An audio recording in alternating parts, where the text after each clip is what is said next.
This week's focus is inflammation and anti-inflammatory foods. And this is something quite important to me because I actually have had Graves' disease before, which is a thyroid autoimmune disease. And my father had diabetes and my mom has heart disease. So these are all underlying inflammation in our bodies that we need to address. And as a nutritionist and a dietitian, I love doing that with food. So I started the True Nosh Company about 4.5 years ago now.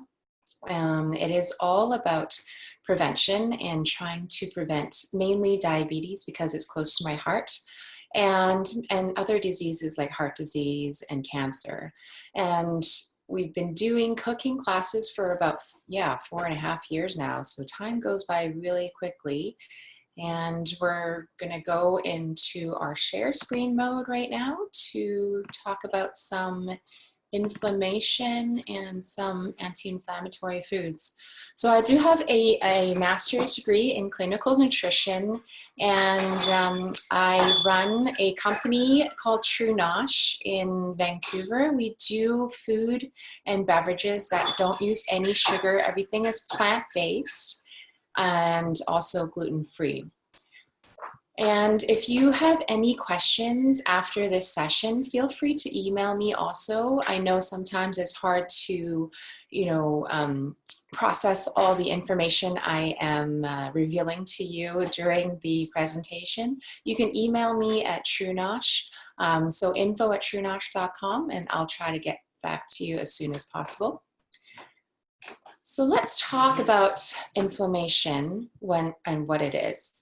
So it is a normal part of our body's defense. So when you're injured or have an infection, it's something that your body does and occurs in your body naturally to help you ward off these injuries and infections.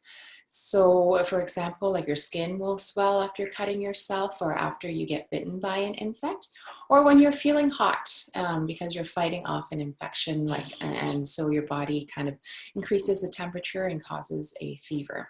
So some causes are environmental chemicals. So we go out and breathe a lot of engine fuses, a lot of different factories give off some different types of chemicals in the air, or even cleaning fluids can cause some inflammation in our body.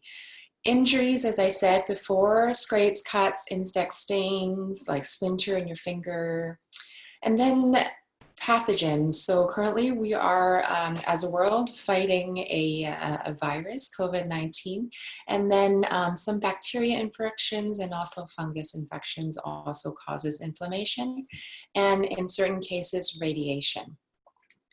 So signs of inflammation. So there are 5 signs: heat, as I said, fever, pain, and when you cut yourself and you're hurting, redness, swelling, and then loss of function. So your bodily functions, sometimes you notice that you can't function as well, and you're feeling a little bit just off and you're tired, and that can be a sign of inflammation.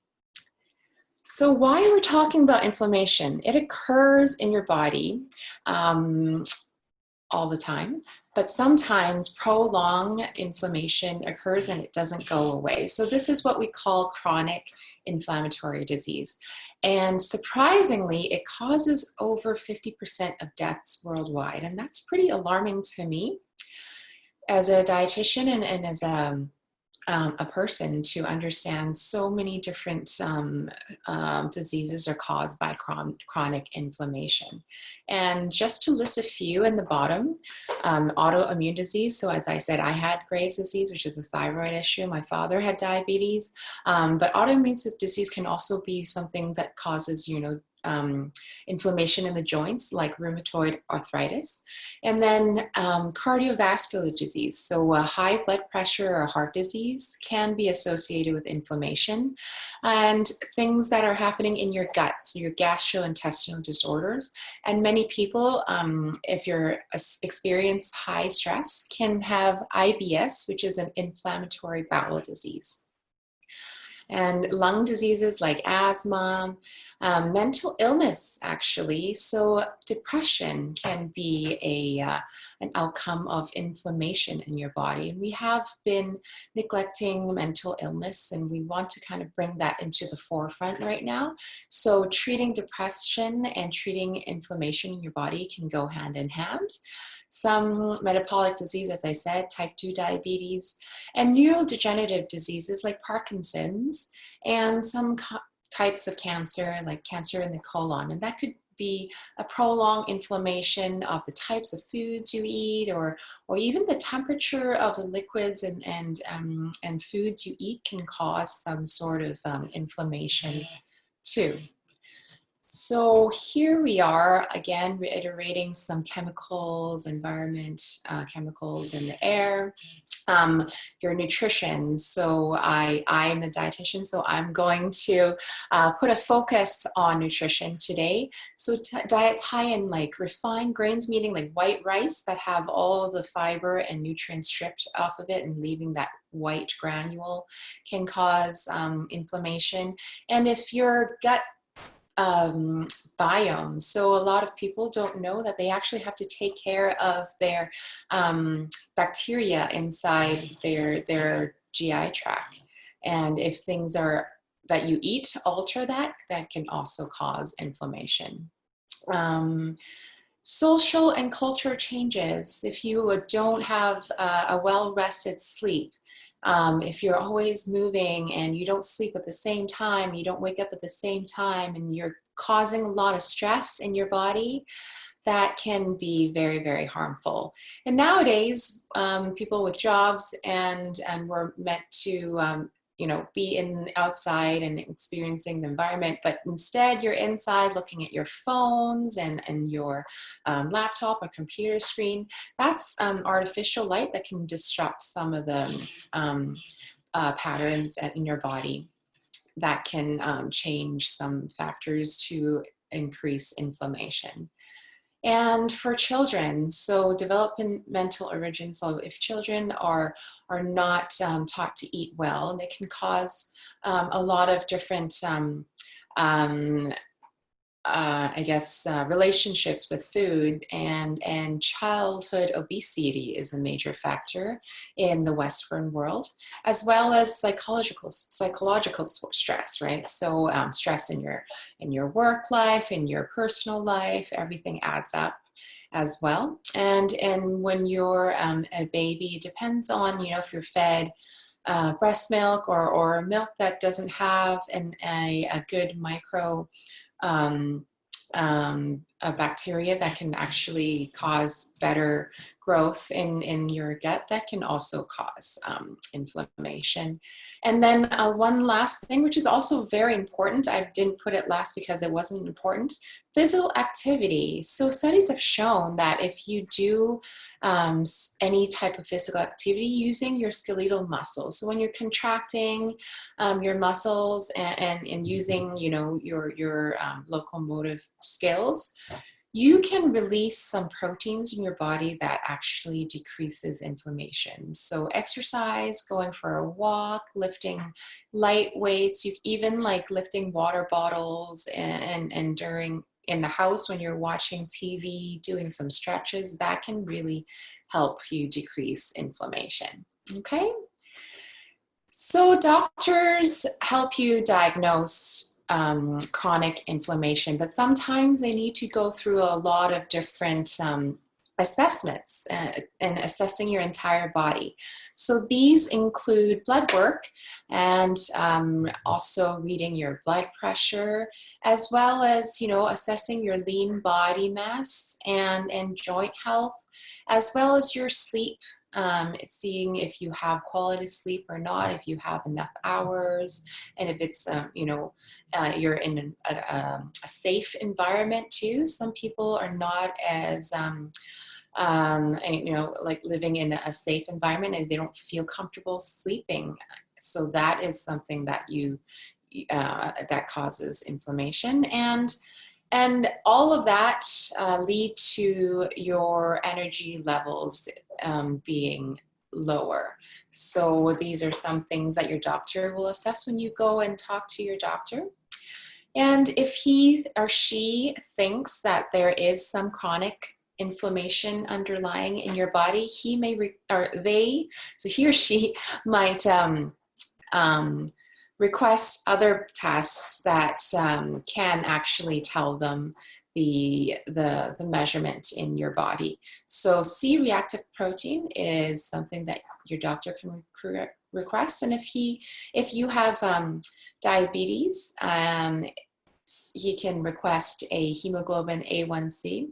And then if you have some markers that might make him or her think that you have a cancer, you might, or heart disease, he might request a homocysteine blood test. Okay, so some blood tests. These are some reviews from our previous sessions. Cholesterol amounts, I want to reiterate, when you go and request your blood results, you want to look at these numbers.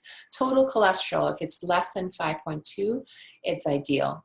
HDL, so reiterating from a previous session that I did with you guys, 0.9 is desirable, but the higher this number is, the better.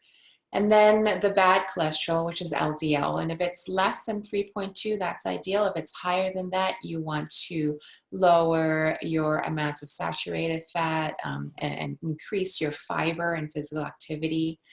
And then blood pressure is also very important. You can go to a pharmacy. They have a device that can read your blood pressure, and then also at your doctor's office. And you want a normal blood pressure reading to be under 120/80, systolic and diastolic. So when your heart pumps and contracts, right, and releases, that's what the blood pressure actually is really reading. And then blood sugar. So A1C is a percentage of blood cells. So when your doctor requests A1C, they'll tell you the percentage of red blood cells that have glucose attached to it.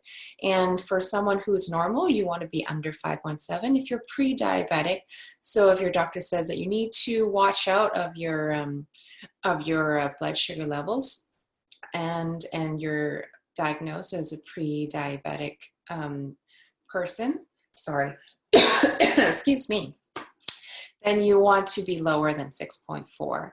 And then if you have a confirmed diagnosis of diabetes, being under 7 is always the ideal number to go for.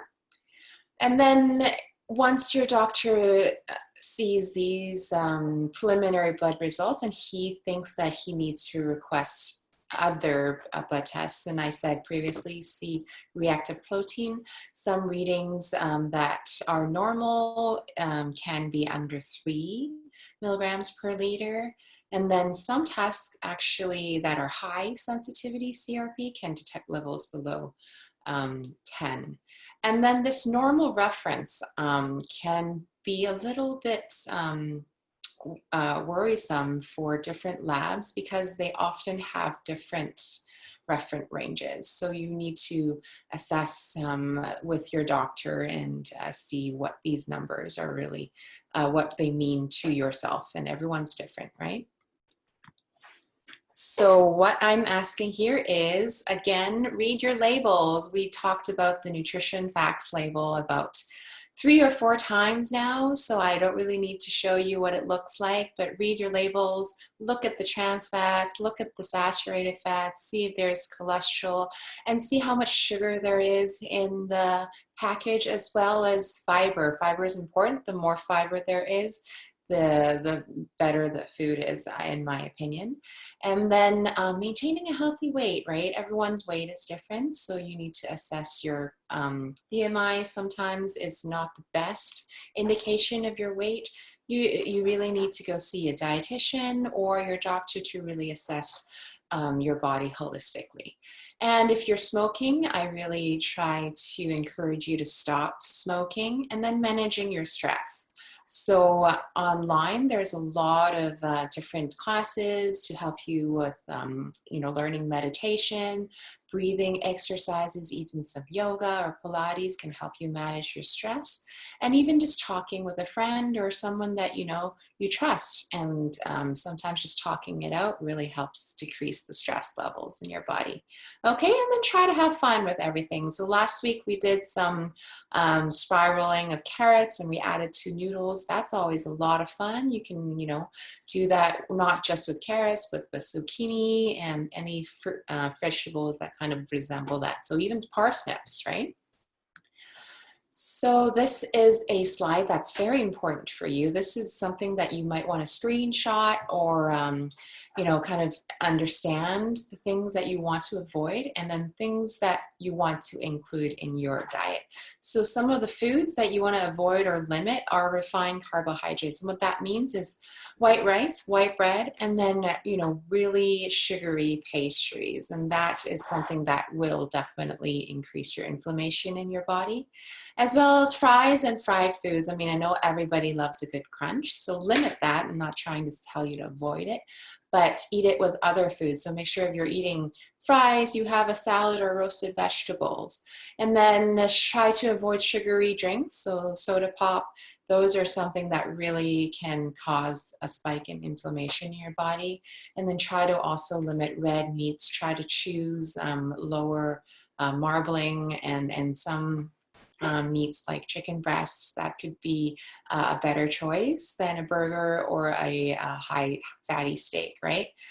And processed meats. So when you process meats, there is a lot of different preservatives and additives that are added from making sausages and hot dogs and ham. So you do want to lower the limit or lower the amount that you put in your body, and you don't really want to cook with that often, right? So you want to consider these as a treat and a novel item, and you don't want to eat them every day. So limit that to about 2 to 3 times a month, and that could be a factor to help you lower your inflammation. And choose healthy fats. So we talked about healthy fats in the cholesterol segment, so I highly urge that you review that session. It was a few Tuesdays ago, but that should be still on ConnecTra's Facebook Live page. So margarine and shortening, those are high in trans fats, even though that they say that there's no trans fats, is because of the serving size. So the more you eat, the amount of trans fat actually increases. And the serving sizes will say 0 trans fats per serving is because that amount of serving doesn't actually reach the threshold that you need to have a labeled trans fat amount, right? And then lard. So that's not in a lot of foods, but sometimes people love it, especially in ethnic cooking. And I know for myself in Chinese food, that's also something that's used in restaurants. So you want to consider those types of fats, and you want to cut them out or avoid or limit those types of fats, and choose healthier fats like olive oil, grapeseed oil, like avocado, and fatty fishes. So that's going to lead us to my next point, anti-inflammatory foods. And there's so many. I just listed a few here, and I'm going to also teach you how to cook a few recipes after this webinar, and I hope you guys stay tuned and try to follow along if you want to. And after watching me, you can also go out and buy these items and try it yourself at home. So olive oil, a great healthy fat. And what you can do is use extra virgin olive oil to make sauces and salad dressings. Cooking them in high heat is not ideal, so higher heat cooking, you want to look for things with a higher smoke point like avocado oil or grapeseed oil or safflower oil. Those are all very good cooking oils. Tomatoes, wonderful in lutein, really colorful. You can make a great sauce, also slice them up on salads. And then choosing your leafy greens. And I'm just listing a few here, but today I'm actually going to introduce you to a Chinese leafy green that I grew up eating. And then nuts and seeds. Well, there's so many things to choose from. Pumpkin seeds are great, and they're also high in zinc. Sesame have a really, really nice nutty, toasty flavor when you toast them. flax seeds, high in omega-3s, and then walnuts also really high in fiber, and a lot of different vitamins and minerals in walnuts as well. Fatty fishes. I remember teaching you guys how to make a homemade mayonnaise, and we use sardines to make a really nice dip or spread, and choose things like salmon, mackerel. Tuna might not be as sustainable, but that's also a fatty fish that I just included in there. But you know, you always want to look for things that you can get easily in the grocery store without, you know, going too much out of the way, because a lot of times it's really about convenience. And if that's the only choices that you have, then you want to choose the best choice, right? Fruits. Well, we did a fruit compote last week with strawberries and blueberries. I hope you remembered how to make that, and you can save that and use it as a jam, use it as a dessert topping, use it as a yogurt topping. So these are a lot of things that you can do with the compote that I taught you last week. And cherries and oranges also are great. Cherries have a beautiful red color. Those are good and antioxidants, and oranges have vitamin C. So citrus fruits, not just oranges, you can do. So you can pick like grapefruit. That's also a good option. And then I need to reiterate using spices instead of sodium or salt, right? And today we'll teach you how to use turmeric in a different way, so stay tuned. Cinnamon is great, and ginger are also anti-inflammatory spices. All right, so steps you can take. Again, adapt a balanced diet. Don't just focus on one ingredient. It is about having a variety of different types of foods in your cooking, as well as if you're eating out. Choose a lot of different colors and different options. Adapt a healthy lifestyle. So I'm asking you to go on a walk at least 3 or 4 times a week, and maybe lift some light weights. 3 pounds is, you know, something that you can do without too much work. You don't have to go out and buy actual weights. You can find a heavier water bottle or a pan even to lift weights with. And then a healthy sleep schedule too. So I can't reiterate enough. Sleeping is very important to decrease your stress, and as well as decreasing your inflammation. And then prevention is key. So that's the whole reason why I started my company, is to help prevent diseases. So check out different sources like Health Canada is a great website and resources. The Heart and Stroke Foundation, also Diabetes Canada. So a lot of organizations in Canada as well as around the world have these information to tell you how to prevent diseases, and I urge you to go read up on it and to learn how you can adapt a healthier lifestyle. Okay, and then lastly, again, reiterating this slide that I have at almost every webinar that I have, it is not one nutrient that you really need to concern yourself with. It is about your overall diet, and that is what will make the biggest difference to your health. And then an example is something with low fat can be labeled front and center, but you need to turn the package around and understand the ingredients, what's in it, what refined carbohydrates or calories, how many calories per serving, and how's the sodium content, right? So something low fat doesn't mean that it's also low in carbs and sugar, right? So you actually have to dig deeper to understand the product that you're buying. Okay, so we are done with the informational session today, and then we're going to go back to my kitchen, and we are gonna do some cooking. So are there any questions, Karina, yet about my presentation?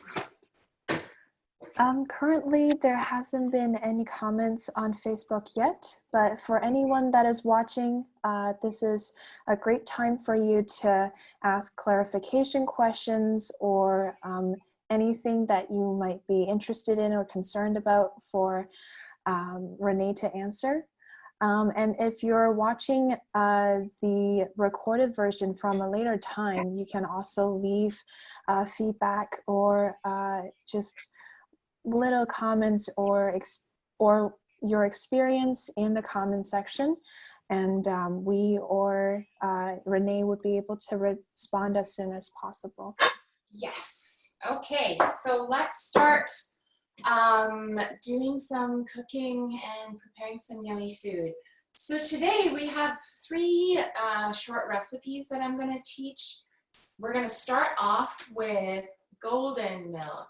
I don't know if you guys heard of golden milk, but it's something very popular in a lot of healthy smoothie places, as well as some natural restaurants, and I've seen it at in packaged form in a grocery store lately, and I wanted to share with you how easy it is to make the golden milk.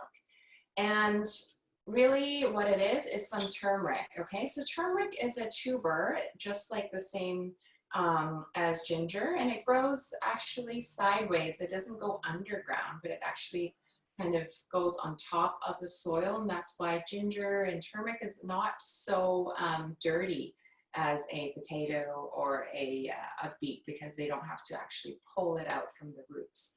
These are found in powder form like I have here, or you can actually find them in a fresh form, and both will work really well in a golden milk. So what you would need to do is find yourself a blender. I have a handheld blender over here, and you can put it in a Vitamix or a Magic Bullet, or even just whisk it, because if you have powdered turmeric, it's a lot easier.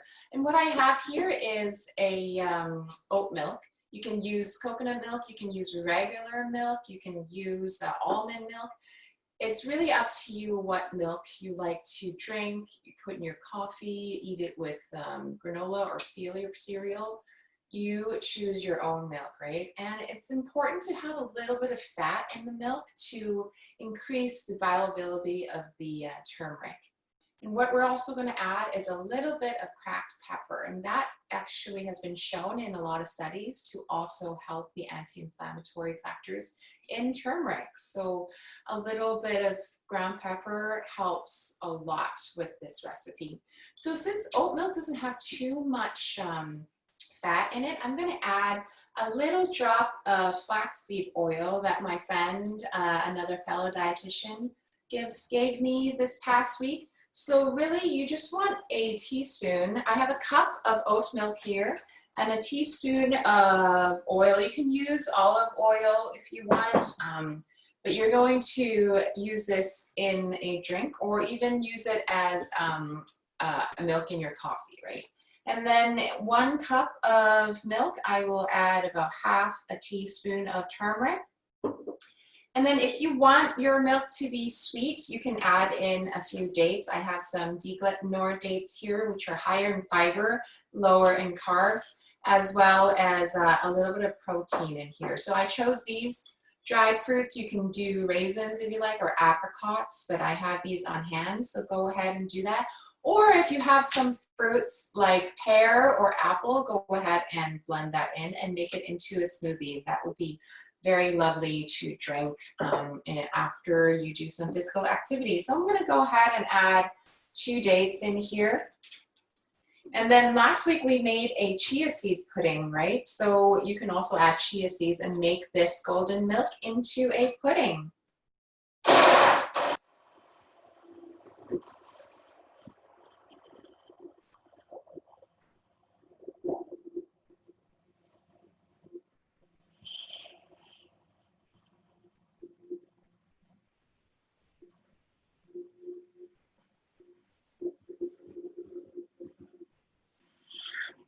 All right, so once all the dates have been blended in, you can add a little bit of cracked pepper. So you can just add it directly to the milk, and it doesn't have to be a lot. It could just be 2 or 3 rounds of grounding, and that's perfectly enough. So one last time, I'm gonna, once the cracked pepper is in, I like my yellow milk to be a little bit more yellow or golden milk, so I'm going to add just another 1/4 teaspoon of turmeric to make it more yellow. So if you're wearing white, it does stain your clothing, but it definitely wash off. So be careful if you're wearing white.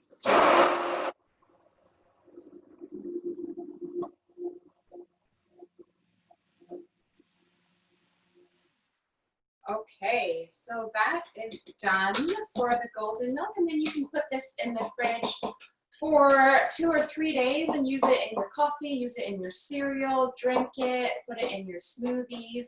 So many things that you can do with golden milk that I can't even tell you right now, because we're actually going to do another recipe after this. So I'm going to use this actually to eat some of my granola that I make. I make a granola with a lot of cinnamon, goji berries, pumpkin seeds, and flax seeds, so that this will be a perfect pairing for my granola. Okay, so I'm going to put this aside, or I'm just going to, put it in a cup for me to enjoy this later. There's a few dates that have been here. Okay, so we're going to save this because we're going to use this to make a sesame butter.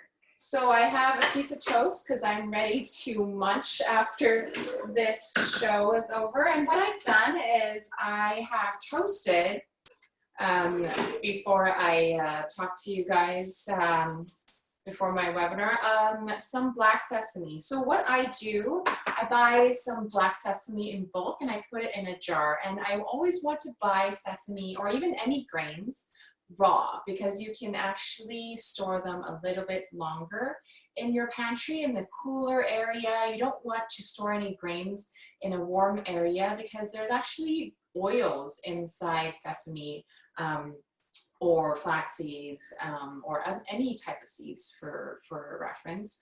And you always want to buy raw because you can actually keep it longer.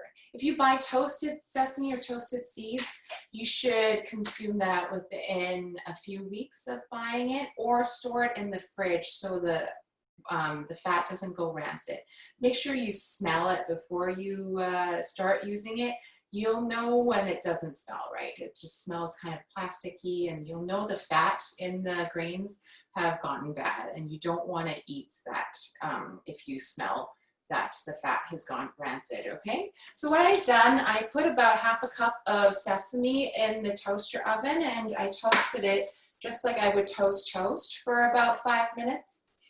And you'll smell a really nice, nutty, toasty flavor coming out of your oven, and then you're going to stop it. And it makes your whole kitchen smell wonderful. So let it cool, okay? And then what you want to do is put it in a blender or a food processor like what I have here. I'm going to use the same thing as I used for the golden milk because I love the flavor. Oops. And then try to get all the sesame inside, okay?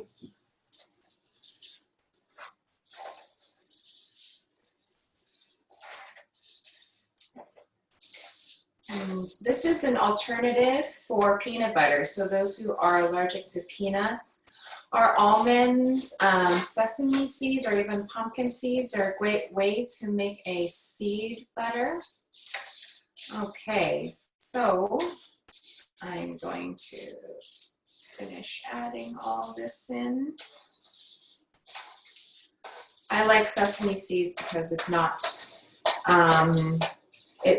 too much to store, and I just love the aroma of sesame seeds. Okay, so I got it a little bit on my table. I'm just going to get all the good stuff back into my jar. And then you can use your favorite type of oil or fat. You can use coconut oil, which just gives a great coconutty flavor. I'm going to use my friend's hemp seed oil, or you can use olive oil, right? And drizzle it in. So for a 1/2 cup, I'll add about 4 teaspoons, which is about 1.5 tablespoons of oil. Just add that in here. And then I'm going to add about 1, 2, 3, 4, 5, 6, 7 dates. Add that in. This is meant to be a sweeter paste. So if you have diabetes, I would urge you to use about half amount of this, but you can also not use as much to spread on your toast, right? So this seed butter spreads pretty easily. And what I'm doing here is adding a little pinch of Himalayan pink salt to bring out the sweetness of the paste. And that is basically it. So what I'm going to do again is to use my blender and slowly blend it into a paste. And you can store this in a jar for over a month, okay?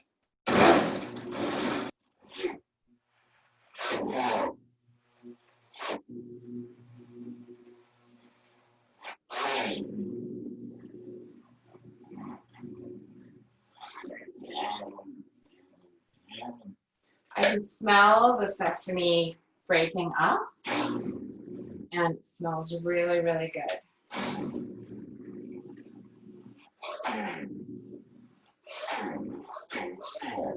You can make a lot of this and actually send it as gifts to your friends, and they would definitely appreciate it.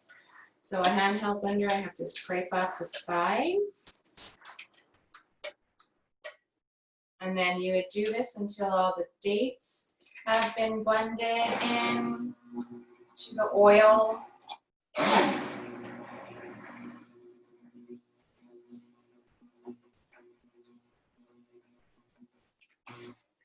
Okay, so it's going to turn into a paste really quickly, and some of it might have got stuck into the blade, so just carefully get that off.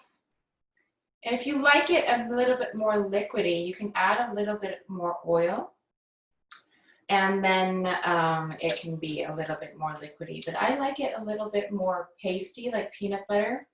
So in that sense, it's really up to you about the consistency of your spread.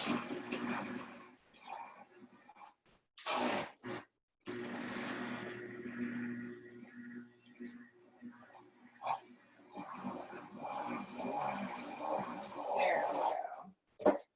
Okay, so I am done with this nut, or not nut, but seed spread. So you don't actually have to use sesame seeds if you don't like it. You can use walnuts or pumpkin seeds to make their different types of seed butter too.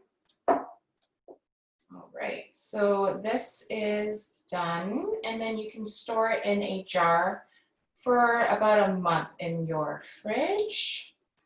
And whenever you are getting a piece of toast, you can also put it in a smoothie. You can use this as a spread anytime. Okay, so I have a nice piece of toast here, and I'm just going to use this as a spread right now. And then you can enjoy it with a nice cup of tea or coffee. And this would also give you some protein and some fiber. So here you go with your toast and your sesame butter. And I actually use this as a sweet filling in my mochi balls. Some of you might have seen my own Facebook Live class a few weeks ago. I did a green tea mochi. And then lastly, we're going to talk to you about some leafy greens that I want to introduce you to. These are called gailan, or Chinese broccoli, or Chinese kale, sorry. It is similar to broccoli, okay? And you can buy them very easily, even at the larger chain grocery stores. They have this type of veggies, and it is actually locally grown in BC. I got these from a friend of mine from Esther, and you know, they're also available in organic forms. So I'm just gonna get all of them together and then just cut off the tops, or not the tops, the bottoms. And I've already washed this under water and made sure that it was clean. And I'm just going to slice the bottoms off and discard them. And then what you want to do is just to rip off some of these stems to make it easier to cook. And that's it. You can cut up some ginger and garlic. You can also just saute it with your favorite type of oil. I have some grapeseed oil, and if they're really thick, you can cut them in half to make it thinner. And you can saute these like you would saute kale or Swiss chard or spinach, okay? And these don't wilt so much, so you'll still have a little bit of body. Oh, actually, this is a flaxseed oil from Aliga that you can actually use to cook because it says it has quite a high smoke point at about 250 Celsius or 480 Fahrenheit. So that's pretty high. So what I'm going to do is to heat up my pan and then drizzle a little bit of oil on there. That was about a tablespoon worth. And I'm not going to season it because I actually make a vegan oyster sauce that I'm just going to drizzle on top of the veggies after it's cooked. So you don't really need to add any salt. I don't have any salt in my sauce, but there's got a lot of different flavors. I use black garlic and kelp and mushrooms. So go ahead and take a look at my website. So once your oil is warm, you can put your veggies in, saute it until the greens turn bright green. So when you cook them, this is more of an opaque, colored, more of a dull green, but once you put it to cook, it should turn into a brighter green, and you'll know the leaves are just going to wilt a little bit, but the stems are going to stay pretty rigid. But once the leaves sort of curl up, then you'll know it's ready to be taken off the heat, and then you can drizzle a little bit of sauce of your choice. Okay. So the oil is quite warm now. I'm just going to give it another minute, and then you can put it on, and then you'll hear some sizzle. There we go. Renée, for those who aren't familiar with the name of the company, the True Nosh, would you care to explain for some of our audience? Yeah, I had the longest time choosing a name for my company because I wanted to reflect me because I was born in Canada, and I wanted to reflect all the foods and vegetables and fruits that I was going to include in all my products. So it really took me about 6 months to come up with this name.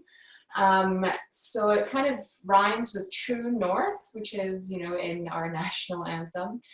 And Nosh means food. It is, it has a Yiddish background. So I used to work in a Jewish bakery when I lived in New York City. And Nosh was a word that was used all the time. And it's also a verb. So it's not just a noun, it could be a verb. So a noun, it means food. And if you're using it like a verb, like you're noshing on something, it means you're eating something with excitement. So I really, really love this word. And I decided to rhyme with True North, where I was born, which is the True North, strong and free. And then True Nosh is how I decided to at the end to use the name. Yeah, thanks for asking. A lot of people ask me why also, so that's awesome. Okay, so I can hear the sizzling, so I'm just gonna move the vegetables around. And you'll see that it is turning bright green. So I'm gonna bring you a little bit closer to my saute pan, and it's kind of like kale. So what happens? It turns bright green. This leaf is still not wilted enough, so you want to continue to stir it. It only takes about 5 minutes to completely cook this vegetable. It is very crunchy, Very, I guess, also a good with as a side dish for if you're cooking fish or poultry or any other meats is also a good pairing, and even fish. Okay. All right. So after all the leaves have been wilted, I'm gonna prepare a plate, and you can go choose your own sauce. Make sure it doesn't have too much salt or sugar, and then you can drizzle it on top of the vegetables after I plate them.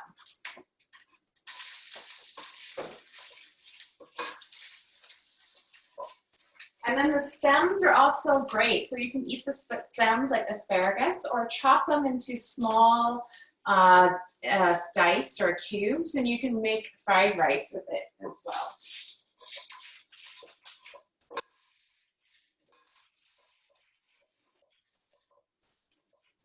Okay, so I'm going to turn off the heat, and then we're going to put it on a small plate because it's one portion for myself. And I didn't even need to season it. The sauce that I'm using has a lot of flavor. And then you can just serve it with a little bit of sauce. Okay?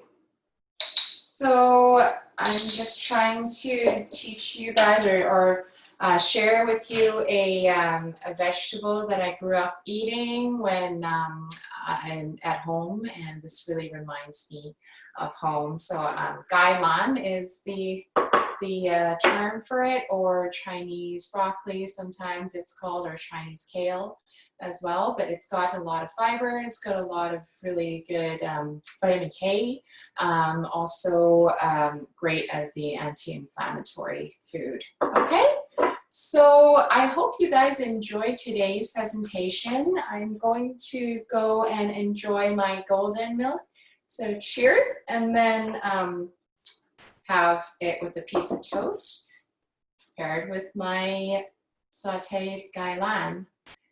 And that is my presentation for this week. And if anybody has questions, you can type it in the chat or comment. And if you guys think of any more questions after the fact, I can also answer those emails to info@truenosh.com. All right.